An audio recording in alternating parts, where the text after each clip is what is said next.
Welcome back to the podcast, everyone. Today I'm with a very special guest, the one and only CRASHprez or Michael Penn II. Going on with y'all? There we go. Bro, even outside of your music, before we get into your music, I just recently realized you're a fucking writer, like a journalist. I'm fake retired. Fake retired, bro. I'm fake retired for sure. Yeah. You look like a journalist. I can see it. You got like the Questlove hair and then the glasses. Looks good. Thanks, man. I just, it's hilarious. I was in Atlanta with Yo for the Kanye thing, and he spazzed on me. He was like, "The hair is working. You got to lose the glasses though. Like, you need to have something so it's like other people see you and it's you, and they can't like compare you to anyone else. Because Yeah. like literally, I was in a liquor store with my cousins, and like I was like just looking for like some water. Like, you probably got like one section in the liquor store where you got like a gallon of water or something. I just kind of wanted that because it was hot or whatever. And I knew when I made it back to the B&B, it wasn't finna just. And I like ducked past these two women. They was in the back. And I was like looking for the John. I couldn't find it. And I walked away and I could hear what I'm saying. He's giving me J. Cole. I just turned back. I just shake my head. They start laughing and shit. I can't fucking win. Blake, like, damn, nigga. It's Cornell West. It's the occasional Malcolm X. Questlove is a first. But then Wow. ever since you start Freeform, it's J. Cole. And then it's like if I was in Cali and I was like kicking it and niggas just I wasn't even like talking that much for a certain moment, and like 5 minutes into a conversation, it take less than 5 minutes, niggas be like, you give me like a real like Donald Glover vibe. I'm like, what the fuck are you talking about? I haven't even talked. You haven't even heard my music, bro. I'm like, my music don't even sound like that. He's like, it's not even the music. It's just like you have like a real smart vibe. I'm like, I don't. What do you want, nigga? I'd be rich. I'd be student loan free. There we I go. got that. I'm in Seattle, so like the population of Black people here is very, very small. It's like, don't quote me. I think it's like 3% or something. Because we're in the fucking That's corner. it in Seattle for real. It's really small. So whenever Shit. whenever I have braids or something, people are like, "Oh shit, are you trying to copy Aesop Rocky?" Or I'm like, "What?" Or try. Huh? I'm like, Black people have braids. I don't. Oh man, it's like, hey, you want me? Can I approximate you to the nearest Black person to have reference for? Because I don't know any. Yeah, it makes sense though. We're in the very tippy top corner of the United States, so I see. I know my white homie Devin, like from his vantage point, he's like the white boy that knows everybody, and there's like a lot of Black people, a lot of other different types of people. So I just kind of figured that Seattle, like if you in the pocket, you just tapped in. But is it really just like if you know Black people, you know everybody, and then everyone else is just white? Is it really just like that? Is it that's giving that? that's what I'm starting to realize because especially because I went to like an all white school basically, so I was definitely the token Black kid, and then now that I'm out of high school and everything and I'm meeting more diverse people, there really are just like in tiny pockets. And everyone does somewhere know each other, whether it's through like basketball or some other sport. Like there's like a lot of like pickup basketball games throughout Seattle or leagues. And those basketball players will know the rappers will know them, blah, blah, blah. It's kind of funny. As well. I only been to Portland once, and like the 2 days or so that I was in Portland, like it would be white people too. Like two or three different white people would like bring up that it was illegal for Black people to live in the state of Oregon to like 1950 something in the state constitution or some shit, Oh God. something like that, something like that. And I'm just like, yo, this gentrification is crazy. I could already tell this brunch is good, but like at what cost? Like I can see why niggas don't live over here. Or Like respectfully. or my friend, whenever I bring them around artists, they'll ask an artist, they'll be like, "Oh, so where'd you grow up?"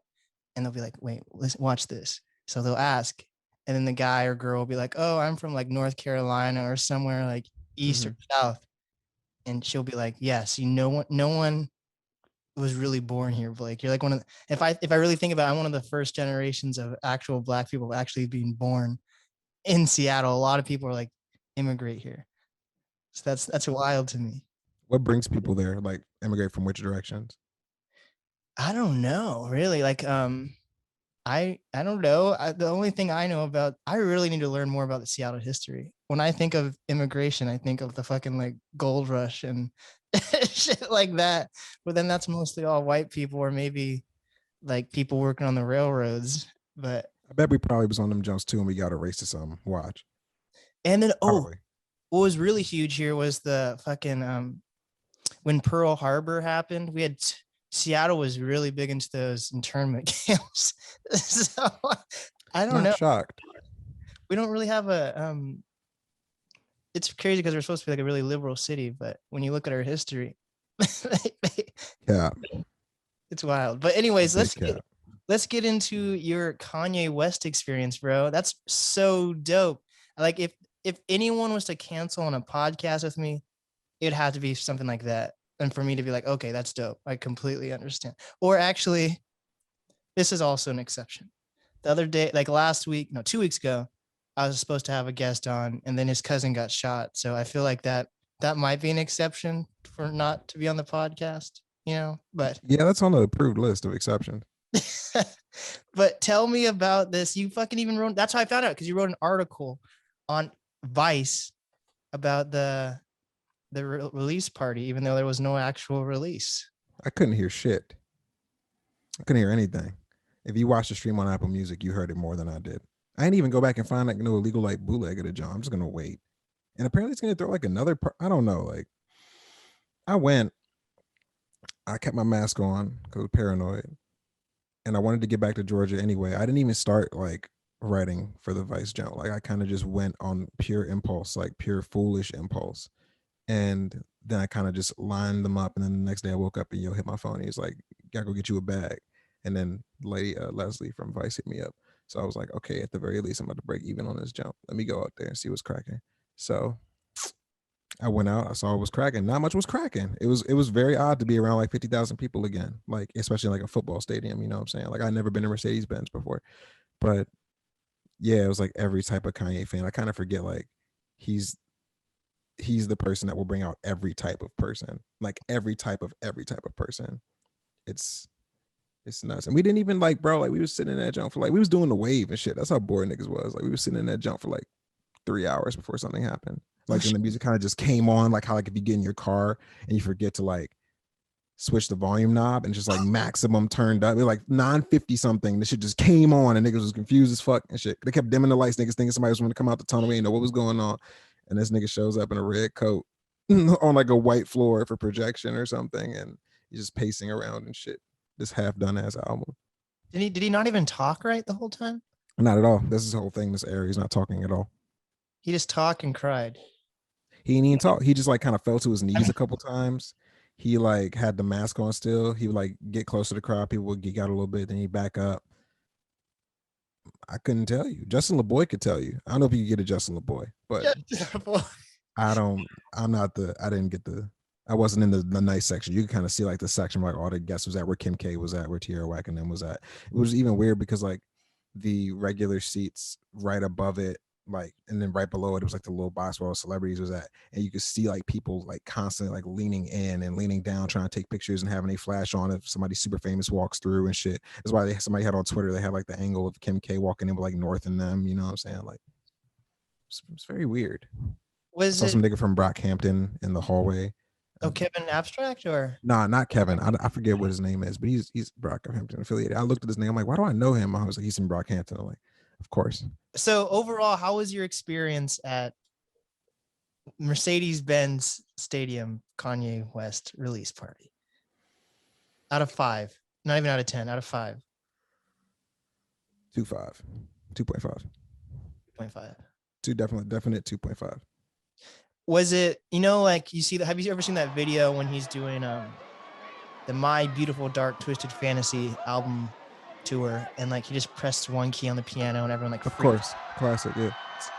Was it on that level where everyone's like, oh God, like this is something special, or were people actually like, what the fuck is going on? This isn't special. This is just a waste of time. It was a blend of every single type of reaction, but like it wasn't even giving like Pablo level, like all the famous people gathered around the aux. Like it definitely wasn't that. It was just kind of like, this is happening. He's walking around. The music is loud as shit. I can't make out which features are which. I don't know what he's saying. And he's probably going to change it 20 times after the fact because there's probably people in the stadium recording verses pulling up and shit. So I pulled up. I observed. We went to JR Crickets after. I had to stay up till 6 to write that jump. And people enjoyed it. People really enjoyed it. So I am fake retired. I came out of fake retirement for that jump. My homies say I'm like the Jay-Z in music journalism. Like I'm just dropping Kingdom Come every other second when I feel like I need to get a little byline off and shit.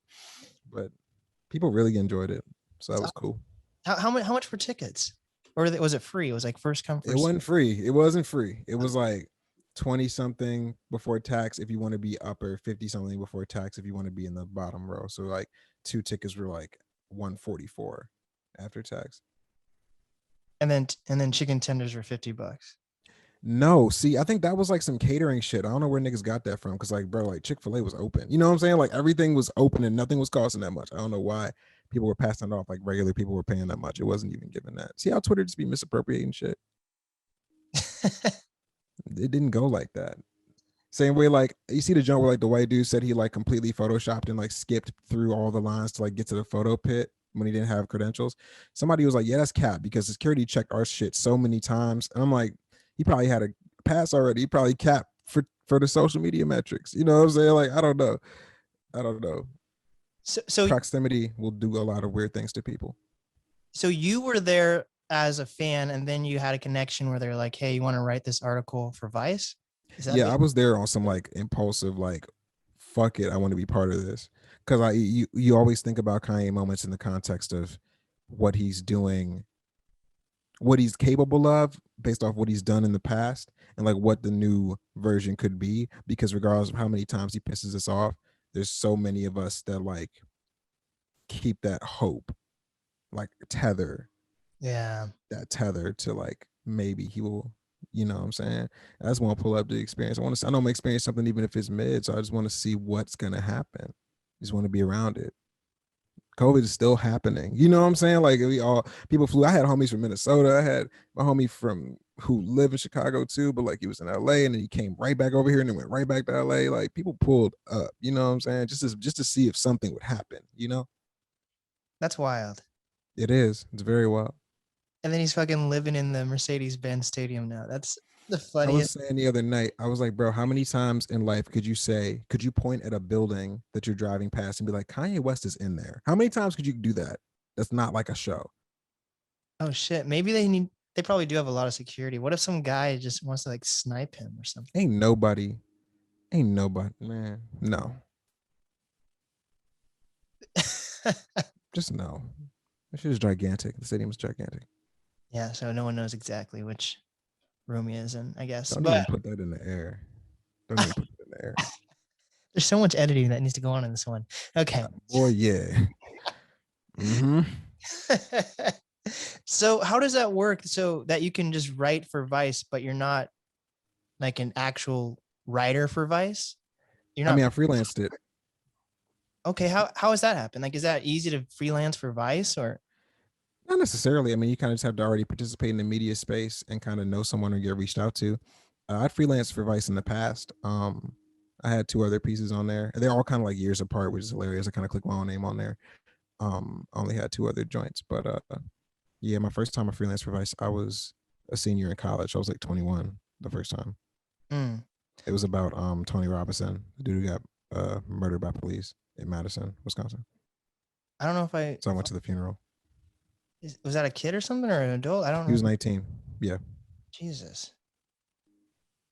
And what compelled you to write that story? I mean, they reached out.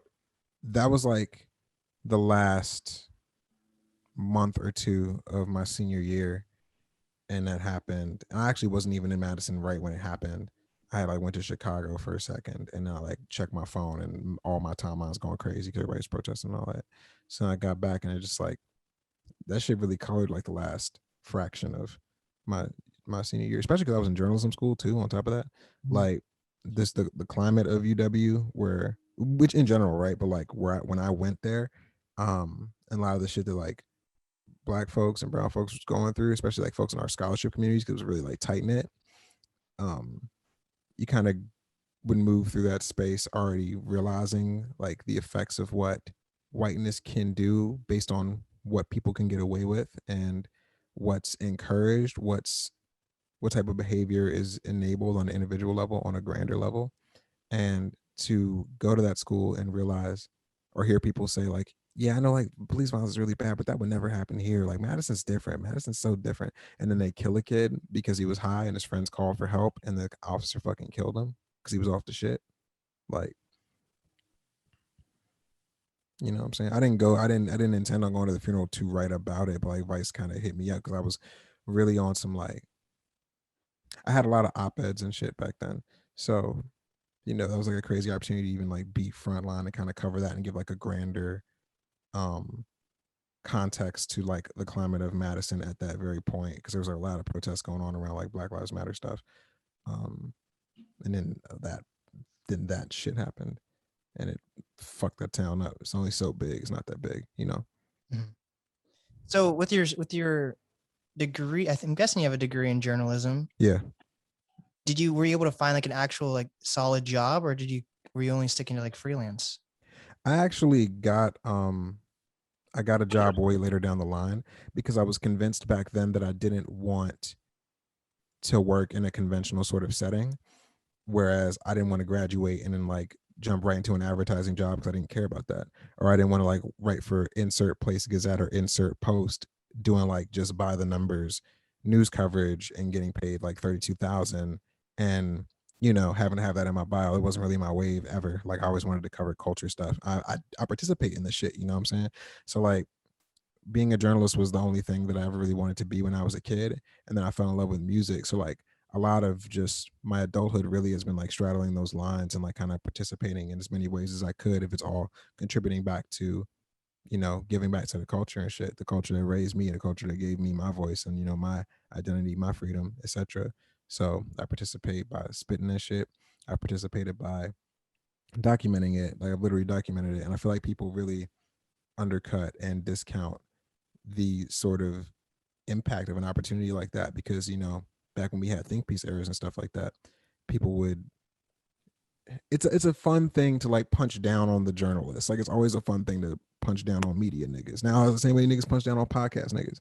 But like, nah, we actually, if it's done excellently, like if it's done with care, with empathy, with thought, with intention, like you're documenting this shit. People can look back and see what's happening, and they're going to turn. If they weren't there and they all know people that were there, they're going to turn to these pieces. So even when I would consume rap media, like this shit was dry, bro. Like half of it is just glorified PR. So I didn't want to be that.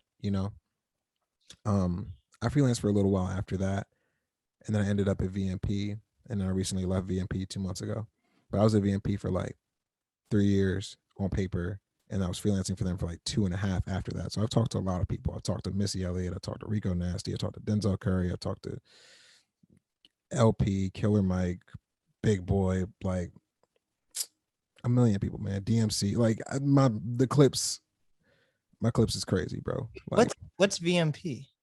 it's Vinyl Me Please. It's this record subscription club. Okay. So when you interviewed LP, Yeah, that was for the VMP? that was like around the beginning of my podcast, Good Convo. And you still have your podcast or no? It's in limbo right now, like everything else in my life. Like I can do what I want to do with it. I have the rights to it once I left, but right now I'm kind of not prioritizing that. That's why I tell people I'm fake retired, bro, because it's like I got records to get off. You know what I'm saying? Like Is this I've given. Go ahead. is this all because of COVID or just No, I mean, no, it's not. It wasn't because of COVID. It just, I have other things I'm trying to do, and we moved on. And I was doing this. I was doing the podcast all through COVID. You know, Mhm. um, somehow because like people still wanted to talk to people, and it's like everybody's album cycles are fucked up. People are pushing shit back. People are et cetera, et cetera. So, like, I was able to start that somehow in the middle of all that, and some people were paying attention to it. I kind of struggle with sometimes. I feel like people aren't paying attention to that work, and then like out the blue, I'll get like a message from somebody who just like said, "I've heard all these," or like, "Yo, I love this. Like, I do this when I wash dishes. I do this when whatever, what have you." So that was cool to see. But as far as right now, where I'm at in my life and what I'm focused on, it's not media stuff. Like I've done that for 10 years. If I'm counting college, I've done that for 10 years. Like I don't need to do that no more. Not right now. So what are your main priorities right now then? Shit, these raps, nigga. Hell yeah. Like the shit I just sent you before we started this recording. You know what I'm saying? Like, you got shit to get off. Bro, you're fucking opening for Arm & Hammer. That is, Yeah. tell me how Knock on fucking wood. Cause like So this is looking fucked up right now, Blake. Like I'm just assuming September is not happening. I'm assuming it. I needed to, but like I wouldn't be shocked. You know?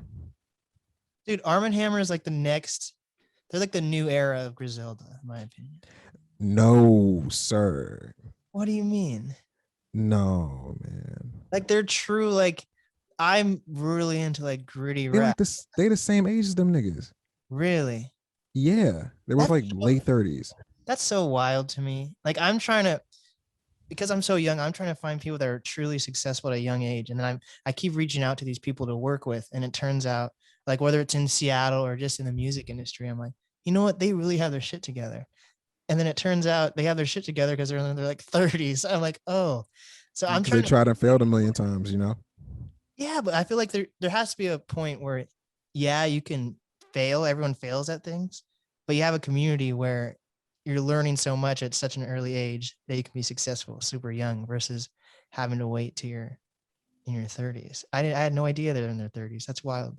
Yeah, I mean, like success is not like a linear sort of thing, and failure is an inevitability, and it's on the road to success. I feel like there's so much to speak for having success at a young space because we fixate on youth from an aesthetic perspective, and as far as what people sell and advertise, is always young, young, young, young. Even look at like rappers now, like you know, what I'm saying like Baby Santana's like 14. You know what I'm saying? And he's got joints with Tekka, and I'm like, hey, you look at how old like Sofago is, or like Kid Leroy or Tekka or whoever those folks are. It's like you pushing young, young, young, young, or even like the generation before them, like Juice, Peep, all of them, like they're young, super young, and died super young. Um, like that's not everyone's pathway, and I feel like you're such a vulnerable person to be granted all that access and all that excess at that sort of age, because chances are you're probably not getting resources, money, visibility. It's probably not coming with the right people to guide you through that, because you can workshop people through it, but like until you're experiencing fame, until you experience that level, you can't prepare for it really. Like who's teaching you how to manage your money? Who's teaching you how to handle attention? Who's teaching you how to navigate, you know, whether or not your relationships are still genuine, or like who you want to keep close, or who, how to handle conflict, how to handle interpersonal shit, how to handle your body, how to handle your mental health. There's so many gaps in the literature in this industry when it comes to any age blowing up, whether you're 14 or whether you Danny Brown at age 30, or you're Griselda in your mid 30s, or you know, your Arm& Hammer on like the underground level, or like the indie level, I should say. So like, yeah, it's it's treacherous. It's very treacherous. I'm 27 now.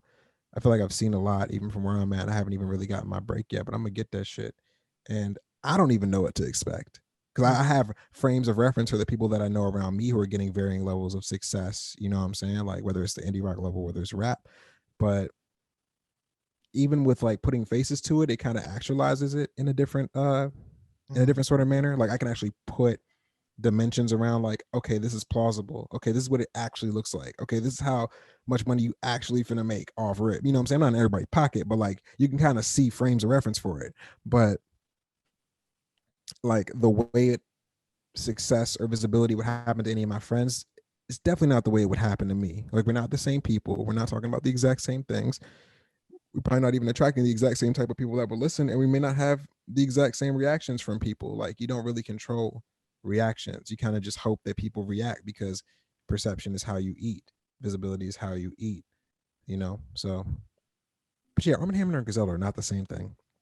Well, The overall, street we is not just the same we, thing. we just need a fucking like actual community where there's like there needs to be some headquarters where it's like fucking hip hop HR where you can go complain or like get Need to research. unionize for real, for real. That's what I'm saying. That's wild to me that this no one really knows. Like for example, I was looking at NBA. I follow. Do you look ever go on Hot New Hip Hop? Not really. So I go on Hot New Hip Hop all the time because they always release like the new. It's kind of getting mainstream where a lot of the singles you'll see or mixtapes that they put on are like just people that are well known. But I used to when I was younger, but go ahead. they just put out an article about NBA YoungBoy. NBA YoungBoy is, I think he's like 19, 20. He's not that He's old. not like 19. He's got to be like 23 or something by now. No, I'm pretty sure. I was looking at. Let me look at it right now. I mean, I'm looking too. I'm pretty sure he's hella young. He's Young boy. very young. No, he's very young. Yeah, but no, he's 21. 21. Okay. The last time I looked, he was 20. So this man's about to go to jail, and he's already a felon at 21. He just got denied bail. Like, he's about to get fucked. But he has like these cool resources when it comes to like money, cars, and exposure. But he doesn't really have. I'm guessing he doesn't have the exposure. I mean, the resources or community that's actually telling him what to do. He fucking got into a police chase and then fled his car on foot. I don't. If you had people around you telling you what to do correctly, I don't think you would have been in a situation like that. I'm not one to talk on that man's situation because I do not know everything about his context and I don't know what his day to day life is like. So I'm not even going to speak on that. But like to scale it back some, that's what I'm talking about. You know what I'm saying? If it's all coming back to like how Black life and Black art are commodified deeply and how, you know, niggas like that really come from the trenches, bro. Like actually. Like, and it doesn't stop because you have 50 million on YouTube. Like, you might still end up in the same situation. Like, you don't. Yeah, nah. See, I can't even speak on that, but like, you understand where I'm going. Like, Yeah. shit don't just turn off. And if anything, it's more people watching, and if anything, it's more people trying to feast off of your real struggle. Fucking, how many YouTube channels pop up where it's like niggas just narrate gang beefs of cities they never been in? Yeah. White people, sometimes niggas too, but like white people, not Black people, narrating this shit like it's a fucking like it's fantasy football, nigga, and niggas really dying and shit. It's not a game. So what makes you want to be in hip hop if you're able to step back and like from the journalistic perspective and see everything from like a bigger picture? And you see like there's dope stuff, but there's also tons of hardships and just music in general. What makes you want to be in this industry? I mean, this is me. It's me, and you know, no one person can tear this whole shit down systemically or redo it all. But you can control what you're giving to people. You can control your integrity. You can control how you represent yourself and the sort of people that you place around you to have access to their resources or to their talents to work collectively to try to bring something to people that may not be present. So when I think about what I'm trying to do musically or just as a person in this industry, like the only real thing I'm focused on at this point is being like the best person that I can be, whether I'm on the mic or not. And as far as what I'm giving people in music, I feel like I don't see anyone like me.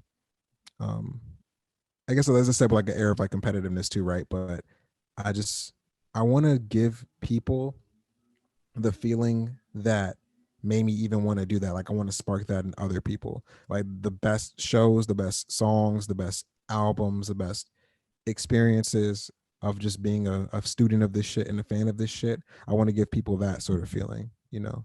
Like I want to give people pieces of myself so they can hear that shit and be like, I'm not crazy. You know, that's what I want to do. And I feel like I've done that already, you know, not to the level or the scale that I desire to, but even with nothing, I've gotten pretty far with nothing and just figuring shit out. I never had a label, I've never had a manager, I've never had any of that shit. I've been figuring it the fuck out. And somehow I'm right here right now. So imagine what I will do when I get all that shit. It's over for niggas. Got me fucked up. But like, so because you're still growing and people are just more like starting to now like figure out more who you are you afraid or are you happy with the fact that you might be labeled as like a political rapper? Because a lot of your music is like socially driven or Every rap song is socially driven. Every song is socially driven. so you're fine if you blow up tomorrow and people are like political rapper CRASHprez, would you be fine with that? I'm gonna rap about sucking dick even more, and then we'll see what you do, nigga. Talk about political. Yeah, all right.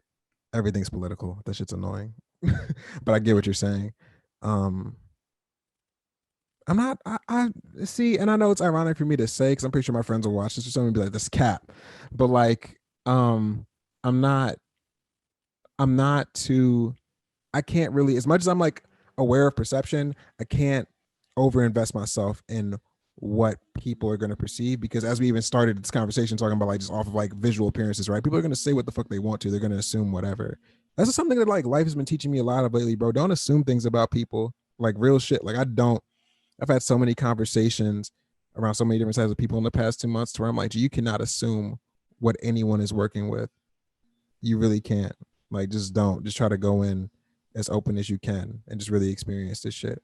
Like, if I pop tomorrow, bro, and I just get put in whichever box, bro, really, the sort of desire that I have as an artist is to just be as slippery as possible. Like, I'm not. You can do what you want to do and put me in whatever box you want. I'm gonna do what I want to do. You either gonna tap in or you not. Like, and people that understand that, they gonna know, bro. Mhm. Like, it's inevitable. I promise. Like, Well, while working in media and going to school for like journalism, do you understand what it takes like marketing wise? Like, do you have marketing plan? money Really? takes money. It takes so much money. It takes luck, but it also takes money and it takes effort. It takes somebody money. I don't have it. Like, at this current point, I don't have it, but it takes money for sure. I'm not like a marketing major. No, like I haven't worked in like a marketing department, nothing like that. But shit, I need one. Somebody marketing. So you don't think that you can blow up without? Well, I guess there's definitely people who have, but like, if you do you think the majority of artists or whatever media profession you need money to market, or can you just grow like an organic following and Even growing organically is going to take money somewhere along the line. Either if you're just building from nothing and just making flips and growing it like that, or you get a crazy viral moment and then people surround you and you have to make certain decisions whether or not you want to stay indie or whether or not you want to let people capitalize off you to get more resources to hopefully stay that big or grow and scale more. It all depends on what you want. very true. So why are you retiring from journalism? I read your articles. Your articles are dope, man. Like, you're really good at putting sentences together. Because at the end of the day, like, the way it stands right now, from what I've observed, just with how people perceive me, which I don't even. How did you even hear me first? You said you heard me with music, but like how? I don't know. It's funny. I have a list on my phone, notes, and it's potential interviews, and it's like hundreds and hundreds of artists. And I was scrolling through it, and you were like in the middle. So a couple of months ago, I must have heard your music somehow or another, and decided it was a good time to reach out to you. For sure, fire. So like, um, I don't. I haven't seen. I saw a tweet about this yesterday. Excuse me. I saw a tweet about this yesterday where somebody was saying like it's kind of sad how I'm paraphrasing heavily, but like they're describing how it's very sad to think of journalism as becoming like a stepping stone industry instead of a sustainable career on its own. I think Trey Smith said that. Let me make sure Mm, because it really stood out to me. Goes just like people kind of use it as a platform to do other things, and then maybe you end up working managing artists, then you end up working on somebody's team, then you end up in a label building. Like, I'm trying to remember who said that. It I get, tripped me out. I get that. And like, how do you feel about So, yep, Trey Smith said that. how do you feel about a lot of people feeling that journalism nowadays just has to do with like clickbait? It doesn't even really matter about the content. It doesn't have to. It really doesn't have to.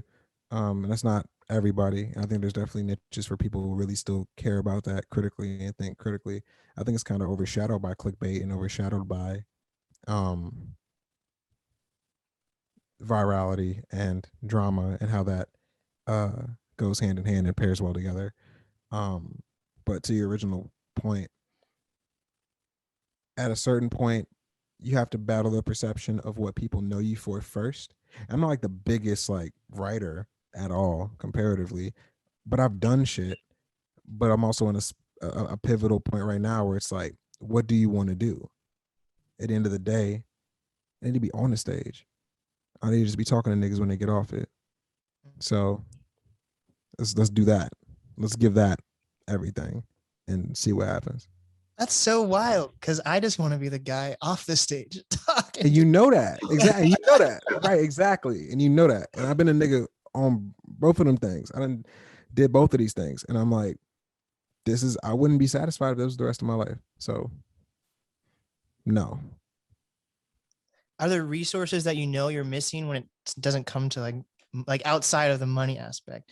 Do you think you need like a manager or like a PR person, or just need to like collaborate with the right person? Like, what do you think outside of money you're missing? there's a lot of pathways to it, right? But I feel like at this point right now, I need the right team around me to even dedicate their resources to start scaling this, right? So I can show up and do what I need to do. And as far as what I envision for myself and the level that I want to scale my career to, I'm either gonna need somebody who has a lot of money off rip so we can do it through some backdoor way, or I might need the label, bro. I might, you know what I'm saying? Like just to put something on this shit. Cause like if you just saying, all right, here's this bread, take X amount of months, make this record, I'm gonna make the shit out the record. If I know y'all gonna push it, yeah, it's over with. Till then, we hustling anyway. Finna put this file out anyway. Do you know how to produce? I used to. I quit a long time ago. So then how do you find artists or producers to work with? The homies, naturally. So you have a good community. I find all these people naturally. Yeah. What city are you from exactly again? I actually don't know. Exactly. No one does. I'm from Maryland. I'm from Fort Washington, Maryland. It's the edge of PG County, like 30 minutes outside of DC. But at this point, most niggas associate me as a Midwest nigga. I live in Chicago though. So are you? Niggas don't even know where I live at. Is that good or bad? What? The people don't know where you live at. Not I kind of like it. I kind of like it. It's a catch-22, but I kind of like it. I like I don't know. I just like anywhere I go, I get love and shit. And I try to find people that are like me. And I tend to attract those type of people. So it's like it's fine. Like past 2 months, bro, I've been home. I went to New York. I went to Cali. I went to Atlanta. I went to motherfucking Philly for a second. Like I went to been back and forth between Chicago, Wisconsin, like Milwaukee, Madison, et cetera, et cetera. Like I just got people, and I find people that are really fucking cool. And the catch-22 comes into where it's like, you know how rap is so deeply like tied to place, it's tied to community, region, city, state, you know, down to neighborhood, accent, whatever, what have you. And I think so much of my professional development has come in the Midwest since I've lived in the Midwest my whole adult life. But I grew up in Maryland, and it's like some folks associate me with Maryland because they know that, or they remember me long enough to know where I actually come from. The thing about DMV niggas, bro, about Maryland niggas in particular, and DC niggas, like we everywhere, bro. Like we'll find each other no matter where we're at. Like we're dead ass everywhere and shit. Like whether it's stated or not, stated or understated. Like you not far from a Maryland nigga or a DC nigga. You could be in LA, you could be in New York. Like we find ways, we hustle because chances are, especially in the music industry, even now to this day, like most of the shit in DC and Maryland is not designed for niggas to really make it out of there. Or we don't have everything that we need. We have talent all day. Everywhere has talent. Like I think a rap nigga in PG or like a rap nigga in DC got way more of infrastructure now than ever because of just all the shit that we've seen like start to bubble up out of them scenes, whether you street or not. But like chances are, if you want to be in them offices, if you need that access, you can't just kick it there, you know? Or if you don't fit like the mold of what people think comes out of PG or DC or like Richmond or wherever, like you got to go where your people are at, you know? So I think most people don't really associate me with Maryland, but I think I've gone out of my way recently to reinforce that for sure, to where it's like, bro, like, don't get it fucked up, nigga. Like, I'm a faux nigga. Don't get it fucked up. Like, that's where I'm from. But is it important for you to tap into like these different music scenes? It's just like I just love traveling and I love being around motherfuckers and just like tapping into them waves and shit and like just doing it in a way that's respectful. Like I don't necessarily go to every place and just try to like ride other niggas' waves because I see it and it's tight. I just like appreciate even feeling welcome, like to the point like where I was in Wisconsin, like I went to school out there. I'm not from out there, but after a while, niggas probably think I'm from Madison, or like when I was getting early press or early attention, niggas would say it's out of Wisconsin and shit. And like in that DIY scene, like I still get love over there because it's like niggas remember when I was like 19, 20, 21, I was playing every goddamn show. 18, you know what I'm saying? Like I was doing all that shit. I was opening for fucking everybody and like, you know, dropping shit and teeing shit up. It's also because I was at First Wave too. It was a scholarship I was in. So like a lot of the artists in that program are like that. But when I moved to Minnesota briefly, I lived in Minnesota for a little bit. And like I grew up listening to a lot of those folks and I ended up meeting these folks, and some turned out to be solid, some turned out to be really fucking not solid and got aired out over the past year or so, like on some weird shit. But before I knew that, even not even all them niggas, but like a bunch of other niggas like who are in industry shit in different positions, like whether on the back end producing, like Simon, that's my dog, or like, you know what I'm saying, like the producer Simon, that's my dog, or just a bunch of rappers, like Student One, that's my dog. Like these people, I just found these people and it was just natural. It was just cool. And um, when I was up there, they treated me like I was always one of them. Cause like, in a way, like a lot of the music from that place, oddly enough, I'm a nigga in Maryland with a computer. Like that shit helped form a lot of my early ideas on how I wanted to approach music.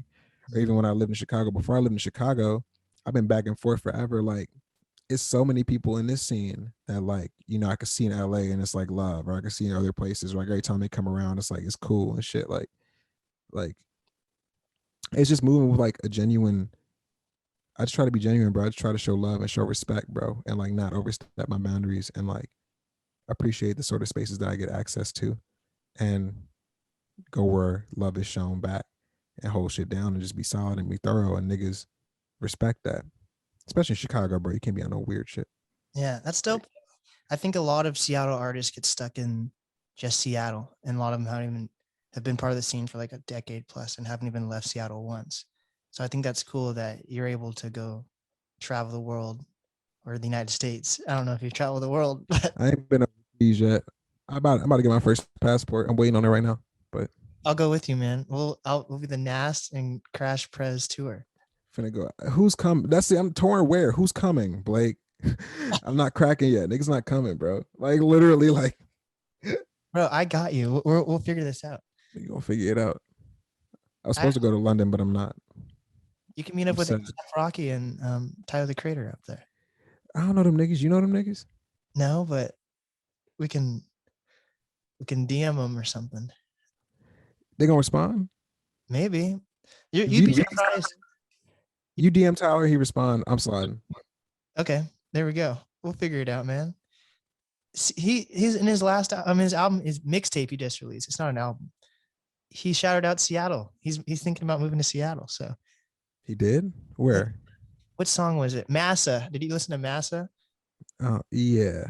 He's like, buy that crib in Seattle. Blah, blah, blah, blah, blah. Oh, is because when he did some shit in Seattle, like there's a whole video on YouTube of him doing some shit in Seattle, like way back, right? It was some like funny shit. I forgot.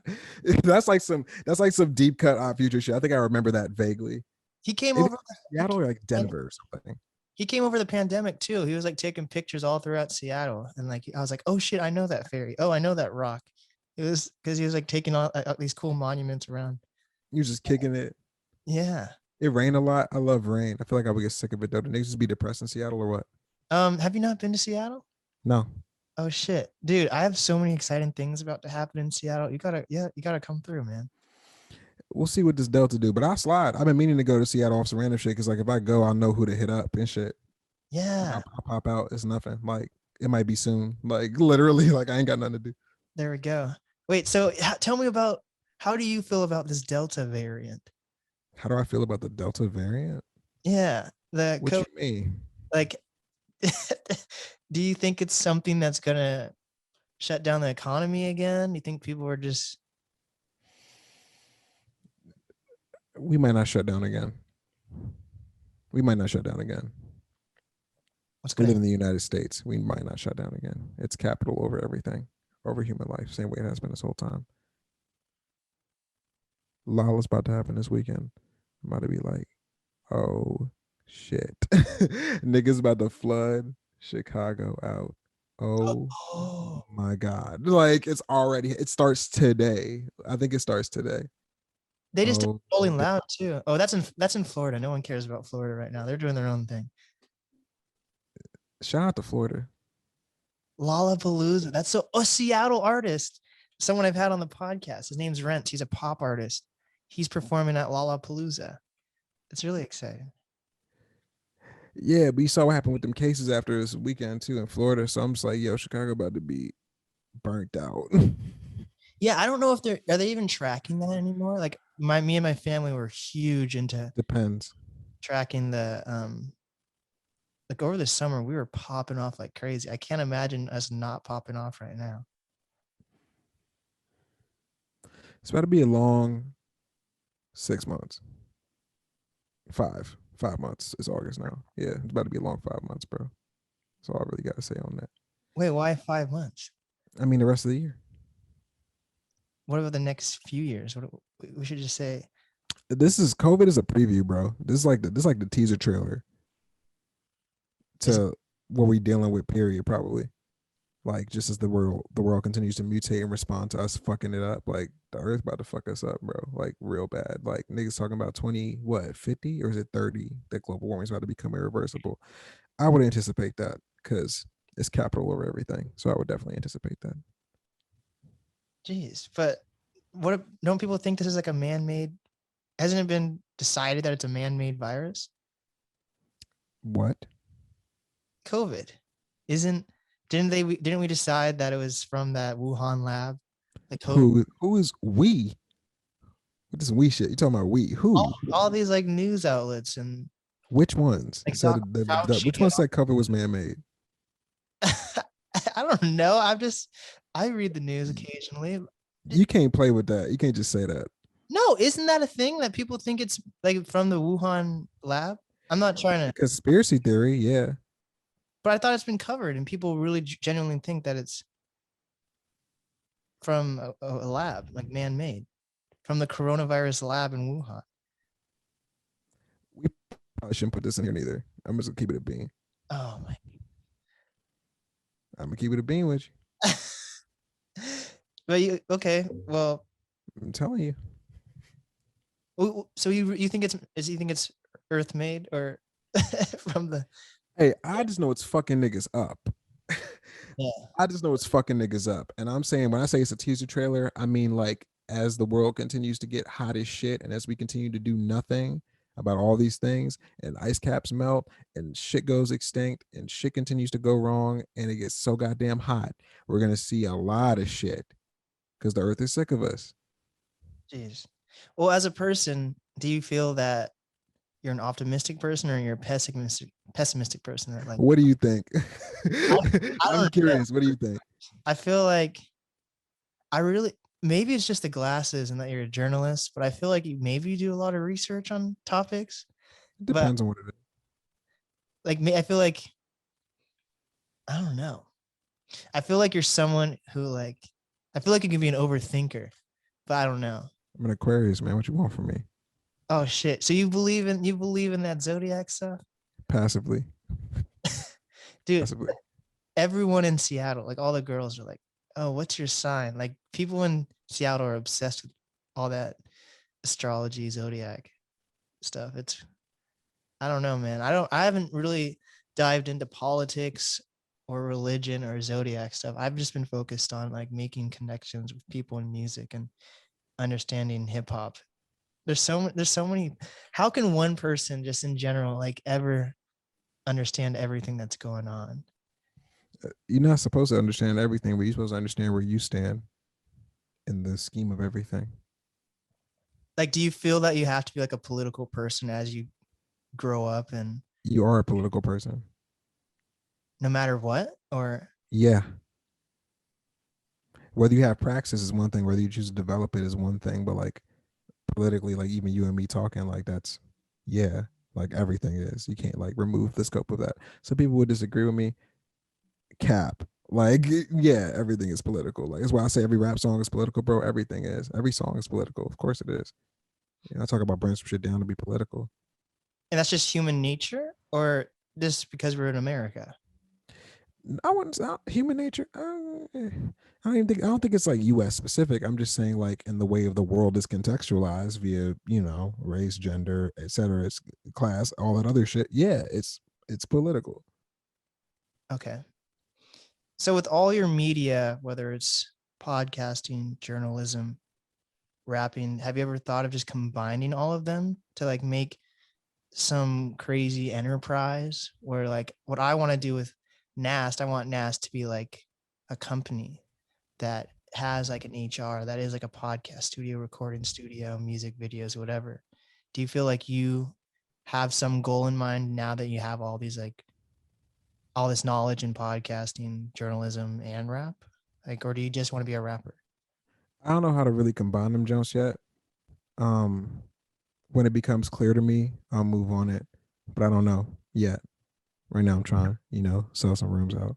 That's like my goal. Like sell some rooms out, get in the conversation. I probably could be cool. A couple. trying to hold shit down for the family, trying to turn up for niggas like me. You feel me? That's the goal right now. There we All go. that other shit will be present if we still have a world to tend to, and it becomes clear how to fuse those things in a way that offers something productive for other people. Then I'll figure that out. But as far as like what I want immediately, like in the next couple of years, try and get this shit cracking. Damn. Do you just talk? I feel like you talk to your friends about like conspiracy theories. I mean, not really. I don't know. Not really, no. I feel like you'll be sitting in your living room smoking or something with your friends, and I'm you'll straight edge. really. Yeah. That's even worse. I feel that's so. Got my ass. I don't know, man. That's so much. That must be rough then. Just being like completely. It's Just awesome. being in the crib with the homies, raw dog in life. No, no, no, not right. I'm saying like just being pessimistic and being sober. I don't know, man. I, don't, I can't be pessimistic without being optimistic. I don't know where I stand like that little on the scale of those things. I don't even know if that's like really the scale, but nah, I would like to have hope. If I don't have that, that's a practice. My homie Evan said hope is like a discipline. It is like I don't know if he coined that shit, but like he did. I said like it's a discipline. Like you have to like tend to that. You know what I'm saying? You got to exercise that because if you don't got a vision for the world the way it could be, you ass out. Because if all you have is reality, you have to know what reality you're in, but you Mm. still have to have hope for something. You still got to like try to build something that is not this. Because if we got the world here, we can get it somewhere else. You have to have the sort of willpower to envision an alternative and be willing to put the work towards it and try to align yourself with folks who are like-minded. So do you feel that ignorance is bliss is selfish then? What you mean? Like if you think that everything is fine because you're not really expanding outside your four walls of life and you think, yeah, everything's fine because I'm doing fine. You think that's kind of selfish instead of trying to figure out ways to. In nature, yeah, I feel like that could be U.S. specific. I feel like we're very individualistic. I feel like capitalism pushes us to be that way. It's very look at how niggas is treating COVID. It's like, what do I want? What are my desires? What do I feel like doing? Fuck what's going on around me. Not everyone's like that, but a lot of people are like that. Do you think COVID's made people more political? Because I feel like maybe it's just growing up and maturing, but I feel like a lot of people are, the more I talk to people, the more they want to talk about politics, or they're like, you know, what's ruining Seattle or society is capitalism. Like I've been hearing it over and over again. Probably, yeah, true. So it's COVID, you feel like, or you just, what do you feel? I mean, this time, like, this is the first time, like, the majority of people on the planet have experienced some shit like this. You probably got to be like 80 to 100 or something. I don't know when polio was. To even experience like some shit like this, you probably had to be like in your 90s or something to still be alive to even remember when some shit like this even happened. So the fact that like virtually everyone we know has never experienced this before is precedent in itself. And the way that COVID has emboldened all the fault lines of our society and every intersection of how fucked up everything is, you should be more politicized by this. You should be pissed the fuck off. Damn, You should be ready to fuck some niggas up because this is ridiculous. You should be. I have a lot to think about. If you just get back to the if you just get back to the program, you fucked up. You ass out. I feel like I'm in a position where I've been like in my house, well, I was in my house for such a long time, just like planning things out and figuring out what I could do to make money while still staying in media, right? Because like before the pandemic, I was working in radio, then that ended, and then pandemic hit. So then all I was doing was my podcast. So I feel like I've gotten to the point where I used my time wisely. Like 2 months ago, I went on my podcast tour and then I got hired as a podcast producer. But so I feel like I'm getting to a point, even if it's just like deep down, I feel like I want to be selfish in thinking everything's going to be okay because I spent so much time during COVID being like stressed out, Mm-hmm. or anyone else was stressed out, that I'm like, finally things aligned. So hopefully things stay the same where I can get back into my routine before COVID, now that I have this producing job, now that concerts are back. But I feel like there's something that's like at any moment we could go into another like lockdown, or something shitty can happen and everything just gets like uprooted, you know? You So know it's possible because you've seen it. yeah. Like we've seen it now. We're living it right now. So it's like it's a catch-22 as well because you can't. I don't think you should allow what the world is doing to snatch the joys that you have in your personal life. I don't think you should not celebrate the victories you've been able to accomplish within this stuff, within like the midst of everything. Um, but also like this is like what my nigga Heno talks about. It's like, you know what I'm saying? Like fear like ain't gonna stop you from dying. So why would fear stop you from living?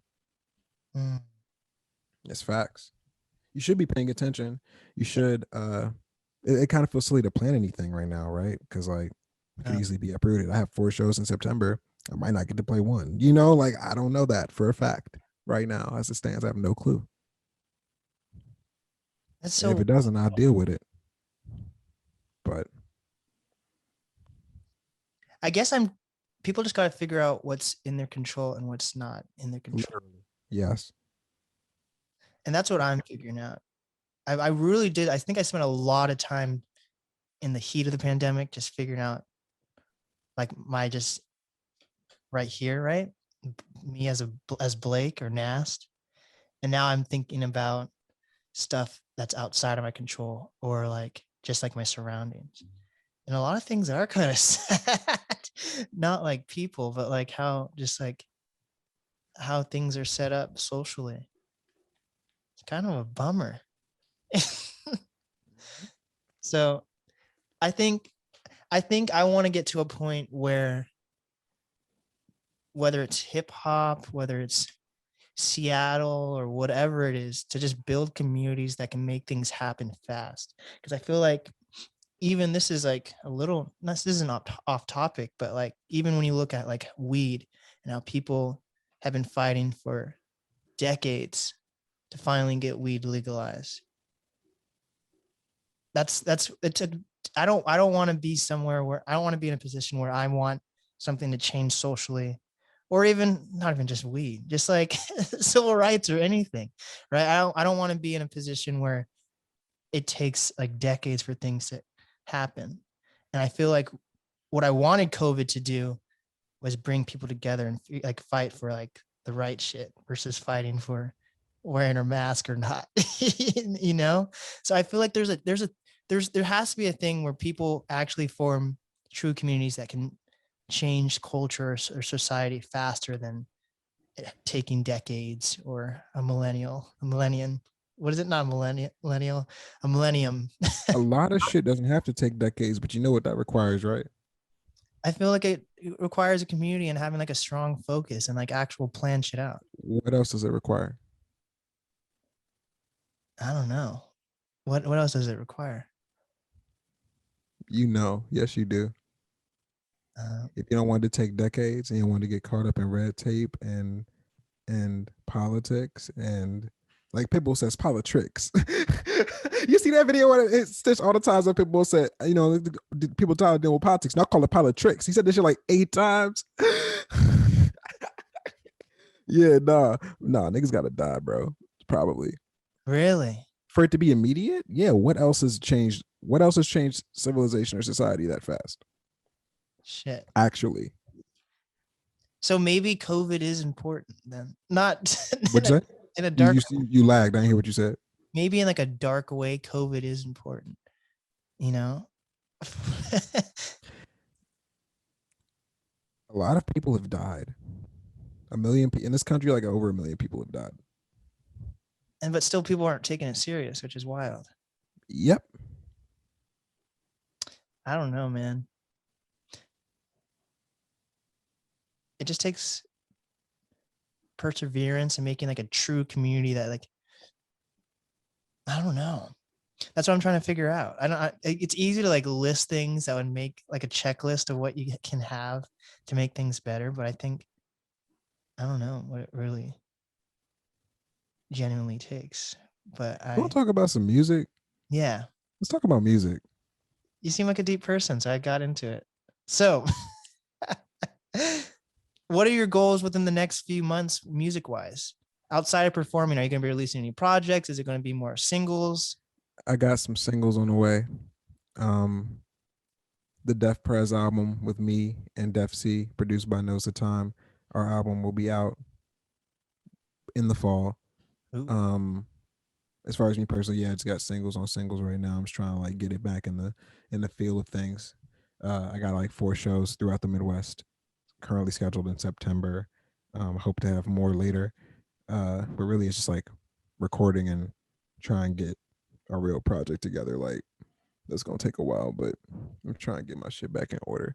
Uh, Finding my direction. I'm kind of very in limbo in a lot of ways. I'm just trying to find the next wave. I've been circling ideas for a minute throughout this whole year with the stuff that I've been making, and I'm so fucking close. And when I get there, it's over for niggas. But yeah, I'm finna give y'all some of these clues as to where we're going in the next 5-6 months with these singles and shit. I'm excited about that. Um, Hopefully I have some like tight collaborations coming out too. Ooh.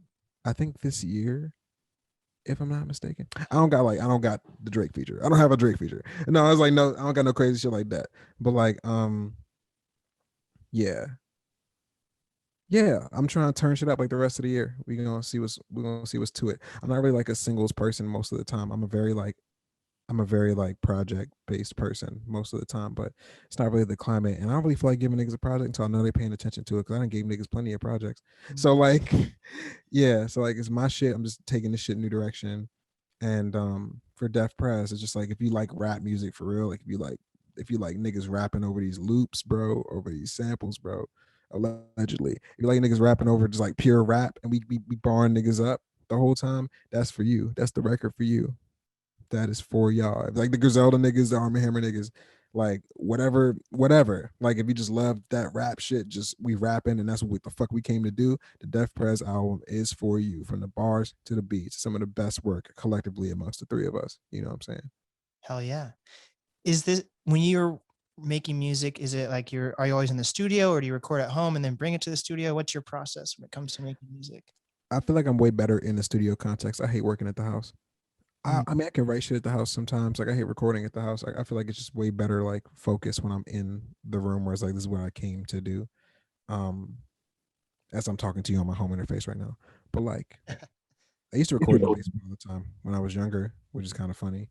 But not kind of funny. I mean, kind of funny in the sense where like I hate doing that now. Cause like all I could do is like I would have to run and press the space bar and then go run back to the mic and shit. Like I come from that. So like I would like say turn me up and the engineer's not there. Like I'm that type of nigga. But yeah, I enjoy studios way more. Like I enjoy like going fucking crazy in there. I like being in there alone, just me and the engineer too. Like if you don't have anything to do with the song, you don't need to be in the studio with me. There we Like go. if you're not adding shit, I don't need you around. I need to just get these thoughts off. I need to just like wild out in private. And you have don't you have a background in like slam poetry? I did, yeah. Yeah, I did. I slammed in high school. I went to BNV before because Baltimore and PG County had a team. And I went to Cupsy before when I was an undergrad too. So yeah, I had some slam shit as well. Do you think that helps you with your writing, or do you feel like slam poetry is different than rapping? It's different. It was a gateway, I'd say. I used to do both of those things, but after a while, like, the niggas I know that are like poets that are popping and shit, like they really took this poet shit seriously. And the niggas I know that are rappers really took this rap shit seriously.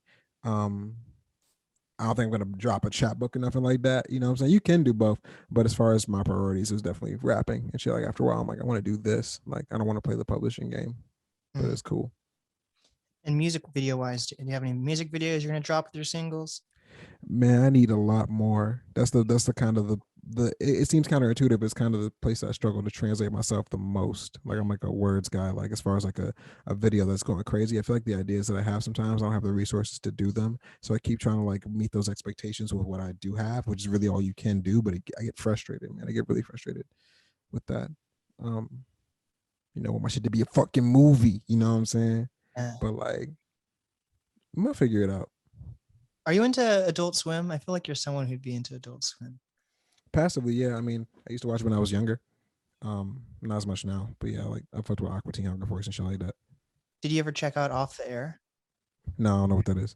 Oh, Off the Air is like it's kind of like a psychedelic show where I think most of it is like Adult Swim singles that they turn into like music videos, and each episode's like 10 minutes long, and they'll like focus on like a topic. Like the first ever episode, it's called Animals, and it's just about like animals, and there'll be like actual clips of animals, and then it'll be like illustrations of like trippy animations of like a tiger turning it into like a rat or something. It's like all psychedelic colors, and the whole time there's like no words or anything. It's just like music. I think stuff like that is pretty cool. I feel like your music would do well behind just like trippy animations. Shit, Adult Swim, hit my line, bro. Let me get this single off. They fuck with the indie niggas. Let's do this shit. There we go. Do you think underground hip hop has always been a thing, or do you think it's coming back now? What do you mean? Like people will try to, I think people try to label like a Griselda or an Arm& Hammer as like underground, but I think underground is kind of becoming a genre that's associated with like gritty rap. Do you see that? No, I mean some people kind of like argue for whether or not that's even like an accurate label anymore. Like, because when you think underground, I would think I'll probably associate it with independent shit. But Mhm. like, you know, underground could be a lot of shit. It could be basically like if you're not Lil Baby, you know what I'm saying? Like it's a lot of it's levels to the shit. It's brackets to the shit. So like compared to Lil Baby, yeah, like Arm& Hammer is like way more underground. They got an album with Alchemist, but like, you know what I'm saying? They're not gonna be on Rap Caviar, you know, but I don't know. We probably need new terms around these things or like new understandings around it, I'd say. So, CRASHprez, what is some advice that you have for up and coming artists, creators, influencers? You're gonna do a lot of your growth when people are not watching, and you should cherish that because imagine if you got everything you wanted tomorrow and you're not ready. You'd be looking crazy. It's a very different thing to grow in front of people. It's a very different thing to always have that voice over your shoulder. Like you have your own voice over your shoulder, but then you have the world over your shoulder. It's going to make you make different decisions most of the time, unless you have the fortitude ready for that. So be careful and build with each other, work together. Stop being impressed by what these other niggas is doing. Comparison really is a thief of joy. Um, don't stop trying to reach up to the carrot niggas dangle over your forehead all the time. Because I guarantee if you work with the niggas that's around you, y'all gonna crack together, y'all shine together. That's the point. Even the people I know that are cracking now, they all rock with each other. Why? Because they knew each other when they ain't had shit. My niggas, same difference. Same thing. We finna get some shit though. I know some niggas with some shit. Hell yeah. Put some work into your work. Don't just over aesthetic niggas to death, please. I'm sick of empty aesthetic with no fucking work. God damn, nigga. You take cute pictures. That's cool. Is the shit fire or not? Have some fire shit. You need both in this fucking world, especially if you're trying to rap. You need niggas need to look at you and try to figure out what you about. That's another thing I struggle with, bro. I don't want to just be easily understood all the goddamn time. Like that's not even realistic. Most regular people aren't easily understood, but niggas want to make you flatten yourself and choose a lane, pick a struggle literally to try to like articulate that in the marketplace or whatever. But like I hate when niggas look so cool. You ain't saying nothing of importance, not trying to do nothing. Nigga, if you don't take a risk, make sure that what you're doing, the actual art of it, the actual work, is as fire as your aesthetic, if not more fire than your aesthetic, bro. The aesthetic is a hook, bro. That's a tease, bro. You gotta like look at it to kind of see what you're looking at to even see what you're talking about. This music shit's powerful. It's very powerful. Don't underestimate that. There we go. I think you're a really cool person, dude. I'm gonna fuck with you in Seattle, bro. Yes, sir. I'm gonna pop out. There we go. Kanye, his main venue he usually performs at is Key Arena in Seattle, and they're under construction. But once that's done, he'll probably come out here. And We we'll gonna have to gather around the Kanye show. I'm not, man. We just just kidding. gather. Period. I don't gotta just gather around the Kanye show. Shit. I'm just playing. You got plug. If we going for free, we going to Seattle and we going to Kanye for free. There we go. Same on Blake's list. I'm on the NAST podcast list. Yes. Get my credentials and shit, so I can make my TikTok and lie about shit. There we go. So what is the easiest way for people to reach you? Everywhere on the internet is at CRASHprez. It's all caps Crash, lowercase prez, CRASHPREZ, one word, all caps Crash, lowercase prez. I've seen niggas butcher my name a million different ways. Don't be one of them niggas. Twitter, Instagram, whatever, what have you. It's funny that niggas say you rap with your Instagram. That's the proof to the aesthetic part. Like, nigga, it's a business card at this point. You rap with your Instagram. It's hilarious. But I'm everywhere: Twitter, Instagram, TikTok. I don't got nothing on my TikTok yet. Music, you can buy it on Bandcamp. Buying shit does way more than streaming. I'm on all the streaming shit too. Spotify, Apple, Tidal, all that shit. If you Google CRASHprez, even if you Google Michael Penn II, I'm gonna come up. I'm Yeah. out here. You feel me? There's not really any Michael Penn II, so you definitely pop up. Yeah, I pop up. Yeah, for real. There's a Michael Penn, like a white dude that was on the Godzilla 2000 soundtrack or something like that. I'm not them. I'm not that guy. Well, if you I need think to meet about that it, nigga. I need to do some content with that nigga. Is he alive? Hold up. Let me see if he's alive. also, if you think about it, you're closer to Kanye than you think. When you type in Michael Penn II, your Kanye article pops up. So, Does it? yeah, popped up for me. Let me double check. No Myth is a song by rock singer Michael Penn in 1989. So that nigga's probably like, he might Yeah. be 50 something. He ain't dead. I don't think he's dead.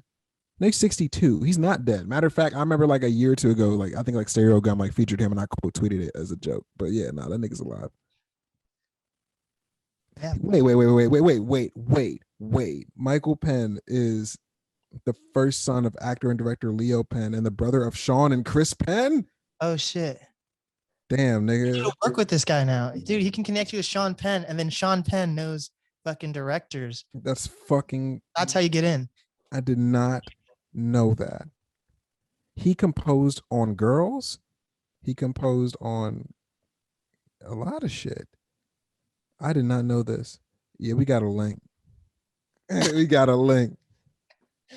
There we go. Ain't big enough for the two of us, nigga. This has been a crazy podcast episode, and we've been just talking about all sorts of stuff. And this is the NAST podcast with the one and only Dude. CRASHprez. Dude.